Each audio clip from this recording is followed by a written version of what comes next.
కళాశాలల్లో 631 కోట్లు ఖర్చు పెడితే దాంట్లో 396 కోట్లు సింహభాగం కేవలం పులివెందులకు మాత్రమే ఖర్చు పెట్టారు అధ్యక్ష. ఇక్కడ మనం గుర్తించాల్సింది ఏంటంటే ఈ వైద్య కళాశాలలు పేద విద్యార్థులకి నాణ్యమైన వైద్యాన్ని అందించడానికి, పేదలకి మెరుగైన వైద్య సేవలను అందించడానికైతే ఒక సంరక్షకుడిగా ఉంటున్న వ్యక్తి అన్ని 17 కళాశాలల మీద ఏకదృష్టితో చూడాలా, అన్నింటినీ అభివృద్ధి చేసే దిశగా ప్రయత్నం చేయాలి అధ్యక్ష. తప్పు లేదు సొంత నియోజకవర్గం మీద ప్రేమ కురిపించడంలో. కానీ 631 కోట్లకు గాను దాదాపు 400 కోట్లు ఒకే కళాశాల మీద ఖర్చు పెట్టి మిగతా కళాశాలల మీద వివక్ష చూపే ప్రయత్నం చేశారు అధ్యక్ష. మీ నియోజకవర్గానికి సంబంధించి కూడా 500 కోట్లు అడ్మినిస్ట్రేటివ్ శాంక్షన్ ఇస్తే 10,70,00,000 మాత్రమే ఖర్చు పెట్టారు అధ్యక్ష. ఇంకా అటువైపు పార్వతీపురం అయితే భూసేకరణ కూడా జరగలేదు అధ్యక్ష. కానీ ప్రతి ప్రెస్ కాన్ఫరెన్స్లో కూడా 17 కళాశాలలు నిర్మించామని చెప్తారు అధ్యక్ష.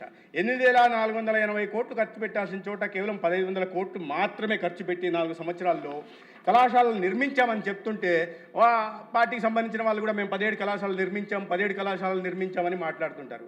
ఇలా ఖర్చు పెట్టినవి అన్ని రికార్డులో ఉన్నాయి అధ్యక్ష. ఏ సమయంలో ఎంత ఖర్చు పెట్టారు అని చెప్పి. ఈ పాలకొల్లుకైతే రామానాయుడు గారు ఉన్నారో లేదో మరి, పాలకొల్లుకైతే 475 కోట్లు అడ్మినిస్ట్రేటివ్ శాంక్షన్ ఇచ్చి కేవలం 59 లక్షలు మాత్రమే ఖర్చు పెట్టి కళాశాలను నిర్మించేశామని చెప్తున్నారు అధ్యక్ష. పార్వతీపురంలో భూసేకరణ జరగలేదు, కానీ మండలిలో కూడా, ఇక్కడ నేను ప్రస్తావించకూడదు అధ్యక్ష, మండలిలో కూడా నిర్మించేశాము అనే చెప్తున్నారు. అక్కడ ఏదో ట్రైబల్ దీంతో మల్టీ స్పెషాలిటీ హాస్పిటల్ భవన నిర్మాణం మొదలుపెట్టి ఉంటే దాన్ని చూపిస్తూ మెడికల్ కాలేజ్గా చెప్పే ప్రయత్నం చేస్తున్నారు అధ్యక్ష. అయితే గౌరవ సభ్యులు అడిగినట్టు ఈ 10 కాలేజీలని ఇవాళ పీపీపీ మోడల్లో పోతున్నాం. 4 కళాశాలని మొదటి దశలో వీటిని టెండర్లు పిలవడం జరిగింది అధ్యక్ష. కేంద్ర ప్రభుత్వాన్ని కూడా రాయడం జరిగింది. 2 దశలుగా 4 కళాశాలల్ని పులివెందుల, మార్కాపురం, ఆదోని, మదనపల్లి కళాశాలని, అదేవిధంగా తర్వాత బాపట్ల, పాలకొల్లు, నర్సీపట్నం, అమలాపురం, పార్వతీపురం ఈ కళాశాలల్ని 2వ దశలో తీసుకెళ్తున్నాం. కేంద్ర ప్రభుత్వానికి రాయడం జరిగింది. టెండర్లు కూడా మళ్ళీ పిలవబోతున్నాం అధ్యక్ష. అయితే ఈ క్రమంలో అందరం చూసాం అధ్యక్ష, బెదిరింపులకి గౌరవ సభ్యులు అంటున్నారు దీని మీద ఒక చట్టం తీసుకురావాలని. కానీ ఇటువంటి బెదిరింపు ధోరణి కారణంగానే 5 సంవత్సరాలు సాగిన ఒక అటవిక పాలన కారణంగా ప్రజలు వారి ప్రజాకోర్టులో శిక్షించారు అధ్యక్ష. రాష్ట్రమంతా చూసింది 101 సీట్ల నుంచి 11 సీట్లకు తగ్గడం జరిగింది. కాబట్టి కోటి సంతకాలు అనేది దాని గురించి ఎంత తక్కువ మాట్లాడుకుంటే అంత మంచిది అధ్యక్ష. ఎందుకంటే సత్యదూరమైన మాటలు చెప్పడమే అలవాటైన వారికి కోటి సంతకాల సేకరణ విషయంలో కూడా అదేవిధంగా ఉంది అధ్యక్ష. అయితే ఎప్పుడు ఈ అప్పు తీసుకున్నారా అని అడిగారు గౌరవ సభ్యులు.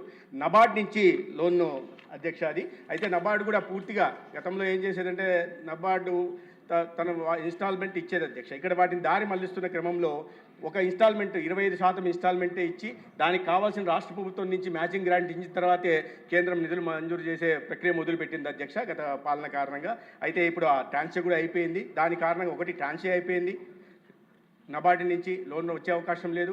రెండోది గత ప్రభుత్వం ఈ ప్రభుత్వ కళాశాలల్లో సెల్ఫ్ ఫైనాన్స్ స్కీమ్ తీసుకొచ్చి 50% కన్వీనర్ కోటాకి, 30% మేనేజ్మెంట్ కోటా, 10% ఎన్ఆర్ఐ కోటాని తీసుకురావడం. అంటే ఏ రకంగా అయితే ప్రైవేటు మెడికల్ కాలేజీలో ఉంటుందో అదే విధానాన్ని ప్రభుత్వ కళాశాలలో కూడా తీసుకొచ్చి ప్రైవేటు కళాశాలలకి ప్రభుత్వ కళాశాలలకి తేడా లేకుండా చేసింది అధ్యక్ష. దానికి అనుగుణంగా జీవో 107, 108 కూడా తీసుకురావడం జరిగింది.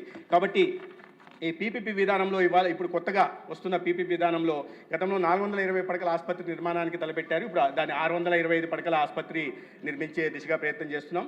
రెండవది గతంలో 100 పడకల 100 సీట్ల ఎంబీబీఎస్ సీట్లకు వాళ్ళు కళాశాలలు ప్రారంభించడానికి ప్రయత్నం చేశారు.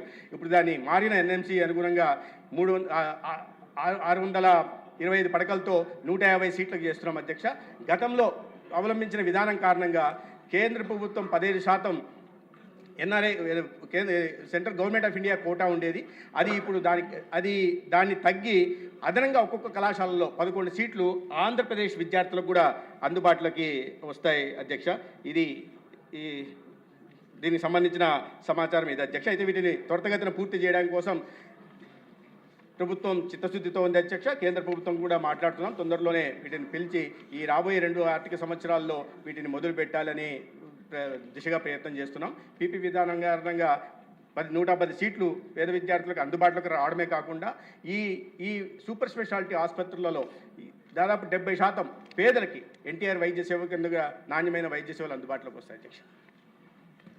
క్వశ్చన్ నెంబర్ 1261 అండి, పరిశ్రమల శాఖ మంత్రి గారు.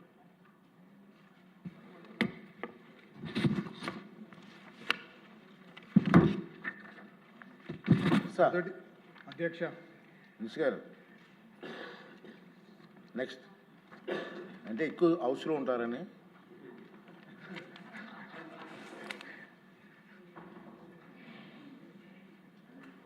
అధ్యక్ష, మొదటి ప్రశ్న